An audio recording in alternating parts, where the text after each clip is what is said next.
ఓం శ్రీ గురుభ్యో నమ. ఓం శ్రీ మాత్రే నమ.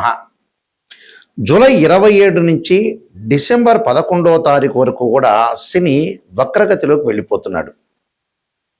అంటే రెట్రోగ్రేడ్లోకి వెళ్తున్నాడు. శని జూలై 27 ఉదయం పూట 7:50 నుండి ప్రారంభమై వక్రగతి డిసెంబర్ 11వ తారీఖు రాత్రి 12:02 వరకు, అంటే రమారమి 138 రోజుల పాటు శని అదే మీనరాశిలో ఉత్తరాభాద్ర రేవతి నక్షత్రంలో వక్రగతి పొందటం వల్ల మేషాది ద్వాదశ రాశుల వాళ్ళకి ఎలాంటి ఫలితాలు జరగబోతున్నాయి. శని ఆయుష్కారకుడు, అంటే పనులలో ఆలస్యం చేసేవాడు, లేటుగా పనులని ప్రారంభం చేసేవాడు, కొన్ని చికాకులు, గొడవలు, తగాదాలు, ఒక మంచి నిర్ణయాలు. మంచి స్థానంలో ఉంటే శని మంచి నిర్ణయాన్ని ఇస్తాడు. చెడు స్థానంలో ఇస్తే మనకి చెడు నిర్ణయాలు కలిగే అవకాశాలు, ప్రమాదాలు, ఆరోగ్యము, అధిక శ్రమ, డబ్బులు కోల్పోయే అవకాశాలు ఉండటం, వివాదాలు, పరిష్కార మార్గాలు కాకపోవటం. అంటే లైఫ్ స్పాన్ని కూడా రిప్రజెంటివ్ చేసే ప్లానెట్ ఏంటంటే శని.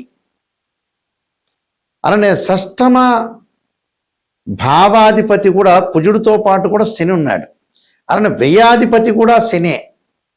అయితే ఇప్పుడు మనం చెప్పేవి ఏంటంటే గోచారీత్యా ఫలితాలు.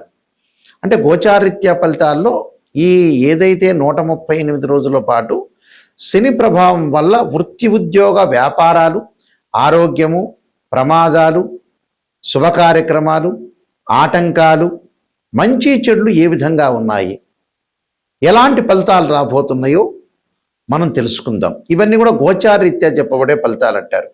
గోచారరీత్యా చెప్పబడే ఫలితాల్లో ఒక జాతకుడికి వాళ్ళ రాశి దగ్గర నుంచి 3వ స్థానంలో శని ఉంటే మంచివాడు, 6వ స్థానంలో ఉంటే శని ఉంటే మంచివాడు, 11వ స్థానంలో శని మంచివాడు అవుతాడు. మరి వివిధ ద్వాదశ రాశుల వాళ్ళకి ఎలాంటి ఫలితాలు జరగబోతున్నాయి? ఎల్లాటి శని, అర్ధాష్టమ శని, అలానే అష్టమ శని, కంటక లేదా పొంగు శని, జన్మశని, ద్వితీయ స్థానంలో శని, వ్యయ స్థానంలో శని, దాన్ని ఎల్నాటి శని అంటారు.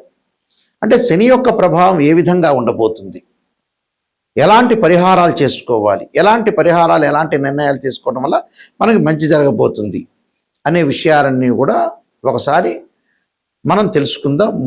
తెలుసుకునే ముందు ద్వాదశ రాశుల వాళ్ళందరికీ కూడా ఎలాంటి ఫలితాలు జరగబోతున్నాయో తెలుసుకుందాం, ఎలాంటి పరిహారాలు చేయాలో తెలుసుకుందాం. మిథున రాశి వారికి ఈ 138 రోజుల పాటు వక్రగతిలో ఉండటం వల్ల ప్రధానంగా వీళ్ళు అనుసరించాల్సిన విధానాల్లో మనకి ఈ శని యొక్క ప్రభావం ఏ విధంగా ఉంది అని అంటే, మళ్ళీ రిపీట్ చెబుతున్నా. మిథున రాశి వారికి శని వక్రగతిలో ఉండటం వల్ల కొన్ని మిశ్రమైన ఫలితాలు వచ్చే అవకాశాలు బాగా ఎక్కువగా ఉంటాయి.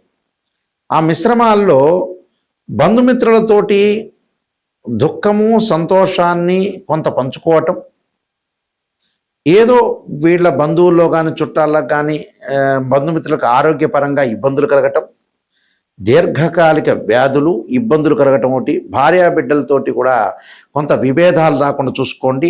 ఆర్థిక పరంగా ఉండే రాబడి బాగా పెరుగుతుంది. దానికి తగ్గట్టుగా ఒక 25% కూడా డబ్బులు ఖర్చు అయ్యే అవకాశాలు బాగా ఎక్కువ ఉంటుంది. బ్యాంకు సంబంధించిన రుణాలు తీర్చగలుగుతారు. అలానే కొన్ని దుష్ట సావాసాల వల్ల కొన్ని ఇబ్బందులు కలగటం ఒకటి, శత్రుపీడ జరిగే అవకాశాలు ఎక్కువ ఉంటుంది. ఎందుకంటే మిథున రాశి వాళ్ళకి ప్రత్యేకంగా ఇక్కడ మిథున రాశి వాళ్ళకి వచ్చేటప్పటికల్లా అష్టమాధిపతి, నవమాధిపతి వక్రగతిలో ఉండటం వల్ల, అంటే నవమాధిపతి అంటే రాస్యాధిపతి అని అర్థం. ఈ రాస్యాధిపతి ఏదైతే వక్రగతిలో ఉందో ఆరోగ్యపరంగా కూడా జాగ్రత్తగా ఉండాలి. దీర్ఘకాలిక వ్యాధులు ఉన్న వాళ్ళు ఆరోగ్యపరంగా ఇబ్బందులు కలిగే అవకాశాలు ఎక్కువ ఉంటాయి. అలా ఆరోగ్యాన్ని కొంత మెరుగుపరుచుకోవాలి. అలానే వృత్తి ఉద్యోగాల్లో కూడా కొంత జాగ్రత్తగా ఉండాలి. వృత్తి ఉద్యోగాల్లో ఎలాంటి జాగ్రత్తలు ఉండాలి అని అంటే, ఏదైనా విషయంలో కొద్దిగా మనం అన్ని విషయాలు ఆచితూచి అడుగు వేయాలి. అలానే విదేశాలకు వెళ్ళే అవకాశాలు ఎక్కువ ఉంటుంది. ఇరుగు పొరుగు రుణదాతలని ఒత్తిడి తట్టుకోలేని స్థితిలో ఉంటారు. దుష్ట సహవాసాలు, కొన్ని తప్పుడు పద్ధతులు కూడా అనుసరించి ముందుకెళ్లే అవకాశాలు ఎక్కువ ఉంటాయి. అంటే ఇక్కడ పెద్ద పెద్ద కోరికలతోటి భార్యా పిల్లల యొక్క కోరికలు తీర్చలేక ఇబ్బందులు కలిగే అవకాశాలు ఉంటాయి. దీర్ఘకాలిక వ్యాధుల విషయంలో కూడా మీరు చాలా జాగ్రత్తగా ఉండి ముందుకు వెళ్ళాలి. దీనికి మీరు అనుసరించాల్సింది ఏంటంటే, శరీరే జర్జరీభూతే వ్యాధిగ్రస్తే కళేబరి ఔషధం జాహ్నవీతోయం వైద్యో నారాయణ హరిని మంత్రాన్ని చక్కగా చదువుకోవటం ఒకటి, నువ్వుల నూనెతోటి శనికి అభిషేకం చేయటం వల్ల ఆరోగ్యపరంగా ఉండే ఇబ్బందులు తగ్గే అవకాశాలు ఖచ్చితంగా ఉంటాయి. ఇవన్నీ కూడా గోచారరీత్యా చెప్పబడే ఫలితాలు అంటారు. అంటే this is the transit system అంటారు. గోచారం ఎప్పుడూ కూడా మనకి ఏదైతే 138 రోజుల్లో శని యొక్క ప్రభావం ఏ విధంగా ఉండబోతుంది, మనం ఎలాంటి నిర్ణయాలను తీసుకోవాలి, ఆరోగ్యపరంగా ఎలా ఉండబోతుంది, వృత్తి ఉద్యోగాల్లో ఏ విధంగా ఉండబోతుంది అనేది మనం తెలుసుకున్నాం. దాని పరిష్కార మార్గం ఏంటి, శని బాగలేని వాళ్ళు ఏం చేయాలి, ఆరోగ్యపరంగా ఇబ్బందులు కలుగుతుంది అని అంటే ఖచ్చితంగా నువ్వుల నూనెతోటి శివుడికి అభిషేకం చేయాలి. ఇది పురాతన పద్ధతి, ఇప్పుడు వాళ్ళకి తెలియదు. అదేందుకు గురువు గారు నువ్వుల నూనెతోటి శనికి అభిషేకం చేయాలి, శివుడికి ఏంటి అనేవాళ్ళు ఉన్నారు. నువ్వుల నూనెతోటి శివుడికి అభిషేకం చేస్తే ఆయు ప్రమాణం పెరుగుతుందని అర్థం, ఆరోగ్యపరంగా ఇబ్బందులు కలగవని అర్థం. పనులలో ఆలస్యం జరుగుతుందా శని వల్ల వీళ్ళకి అనుకునేవాళ్ళు తప్పకుండా శనికి నువ్వుల నూనెతోటి అంటే తైలాభిషేకం చేయాలి. అలానే శని యొక్క ప్రభావము జన్మశని ఉన్న వ్యక్తులు ఎవరైతే ఉంటారో, జన్మశని ఎవరికి ఉంది అని అంటే ఆ జన్మశని ఉన్న వ్యక్తులు ఎవరైతే ఉంటారో అలాంటి వ్యక్తులు వాళ్ళు చేయాల్సిన విధానం ఏంటంటే శని జపం చేపించటం కానీ 19,000 సార్లు బ్రాహ్మణులతోటి, అలానే శని హోమాన్ని చేయటం మంచిది. అలానే ద్వితీయ స్థానంలో శని ఉన్నారనుకోండి, ఉదాహరణకి ద్వితీయ స్థానం వాళ్ళ రాశిరీత్యా ద్వితీయ స్థానంలో శని ఉంటే తప్పకుండా శని హోమాన్ని, శనికి పంచామృతాలతోనే కాకుండా పండరసంతో చెరుకు రసంతో కూడా శనికి అభిషేకం చేయాలి. ఖర్చులు అధికమవుతున్నాయి, సంపాదన శ్రమకు తగ్గట్టు ఫలితం లేదు, మాకు శని వ్యయ స్థానంలో ఉన్నాడు, ఖర్చులు బాగా పెరిగిపోతున్నాయి అనే వ్యక్తులు తప్పకుండా వాళ్ళు శనికి అంటే ఒక నలుపు శివలింగం ఉంటుంది, బ్లాక్ స్టోన్ శివలింగం, దానికి అభిషేకం చేయాలి. రుద్రాభిషేకం చేయటం వల్ల వాళ్ళు ఏదైతే అనుకుంటున్నారో ఆ పనులన్నీ కూడా జరుగుతాయి, ధనపరంగా ఇబ్బందులు కలగకుండా కూడా ఉంటుంది. అలానే అష్టమ స్థానంలో శని ఉన్న వ్యక్తులు కూడా శివుడికి పంచామృతము, పండ్లరసము, చెరుకు రసము, అలానే నువ్వుల నూనెతో అభిషేకం చేయాలి. చతుర్థ స్థానంలో అంటే అర్ధాష్టమ శని ఉన్న వ్యక్తులు తప్పకుండా వాళ్ళు శనికి సంబంధించిన అభిషేకాలు, శనికి సంబంధించిన కవచము, శని స్తోత్ర పారాయణాలు, శని జపము ఇలాంటివి చేసుకోవడం చాలా మంచిది.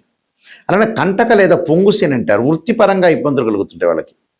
అలాంటి వ్యక్తులు తప్పకుండా నువ్వులు దానము, నల్ల వస్త్రము, అలానే శనితో ఏదైతే శనికి ప్రీతికరమైన నల్ల నువ్వులు బెల్లంతో చక్కగా పదార్థాలు ఉండల్లాంటివి తయారు చేసి మనం ఇంట్లోనే తయారు చేసి ఏదైనా దేవాలయంలో ప్రధాన అర్చకులకు ఇస్తే భక్తులందరికీ కూడా వితరణ చేయటం వల్ల కూడా శని యొక్క దోషం పోతుంది.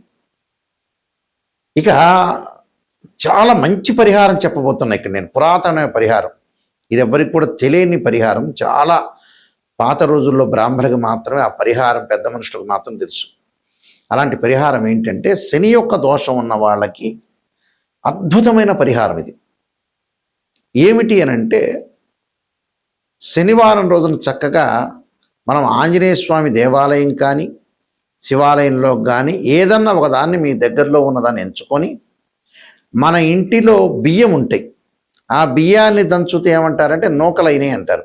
ఆ నూకలు, అలానే నల్ల నువ్వులు అంటే ఒక చెంచా నూకలు, ఒక చెంచా వచ్చేటప్పటికల్లా నల్ల నువ్వులు, ఒక చెంచా పంచదార, చక్కెర, అది వేసుకొని ఒక చిన్న పొట్టం లాంటిది మనం కట్టుకొని ఒక కవర్లో కానీ ఒక ప్యాకెట్లో కానీ పెట్టుకొని ఈ శివాలయంలో కానీ ఆంజనేయ స్వామి దేవాలయంలో ఒక 21 సార్లు ప్రదర్శన చేయాలి.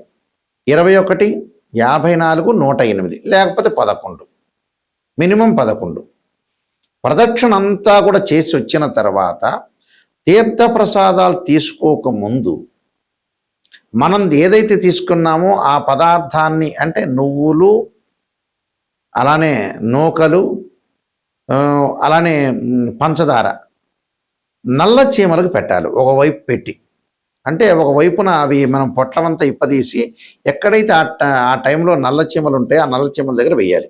ఒకవేళ కనపడలేదనంటే కూడా ఒక మూలకు వేసి వెళ్ళి రావటం మంచిది. ఆ మూలకు ఒక మూల, ఏదో ఒక మూల, ఎక్కడొక్కడ దేవాలయంలో చీమలు ఉండకుండా ఉండవు. ఆ చీమలకు పెట్టడం వల్ల శని దోషం అనేది తొలగిపోతుంది. అయితే దీనికంటే ముందు తలస్నానం చేయాలి.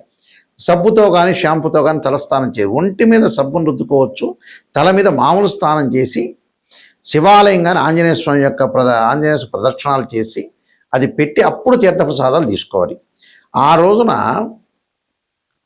మీరు ఓం నమః శివాయ పంచాక్షరి చేయాలి. ఆ రోజున ఉపవాసం ఉండి చక్కగా అల్పాహారాన్ని భుజించి, ఉదయం సాయంత్రం ఉప్మా లాంటివి, అలానే అల్పాహారాన్ని భుజించి ఓం నమః శివాయ పంచాక్షరి చేసుకోవటం వల్ల శని యొక్క దోషం పటాపంచలు అవుతుంది.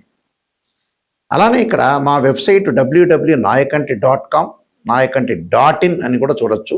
నేను కాలసర్పయోగము, కాలసర్పయోగ చంద్రిక, రాహుకేతులు, ఛాయాగ్రహాలు, పుత్రగణపతి వ్రతము, స్వప్నశాస్త్రము, అలానే బృహత్ పరిహార సింధురు, నవగ్రహ దోషాలకి 12 మహావిద్యల యొక్క స్తోత్ర పరణాలు, అలానే వివాహ మార్తాండము, జాతక Chandrika, production of astrology, transit of results, ఇలాంటి సర్వదేవతా గోత్రపులు పార్ట్ 1, పార్ట్ 2 ఇలాంటి పుస్తకాలన్నీ రాశాము. మేము వంశపారంపర్యంగా చెప్తూ ఉంటాం. మా నాన్నగారు కూడా ప్రధాన పురోహితులుగా పనిచేశారు శ్రీశైలంలో. అలానే వారు కూడా ఇంటర్నేషనల్ ఆస్ట్రాలజీ మెంబర్స్ వాళ్ళు కూడా. అయితే ఈ వంశపారంపర్యంగా మేము చెబుతున్నాము.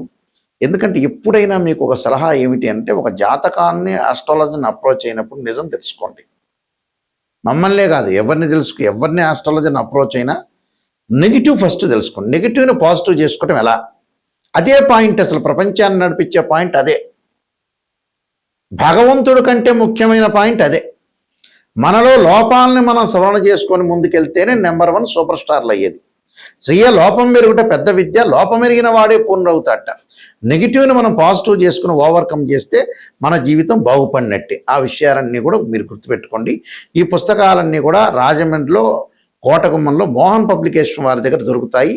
ఈ పుస్తకాలు నా దగ్గర కూడా లభ్యమవుతాయి. ఆ స్క్రీన్ మీద స్క్రోలింగ్ అవుతున్న నెంబర్ ఉంటుంది, నా నెంబర్కి కాల్ చేయొచ్చు.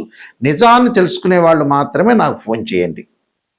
మీ అందరికీ కూడా శ్రీ పరమేశ్వరు యొక్క కరుణాకటాక్షం ఉండాలని ఆశిస్తూ సర్వే జనా సుఖినో భవంతు.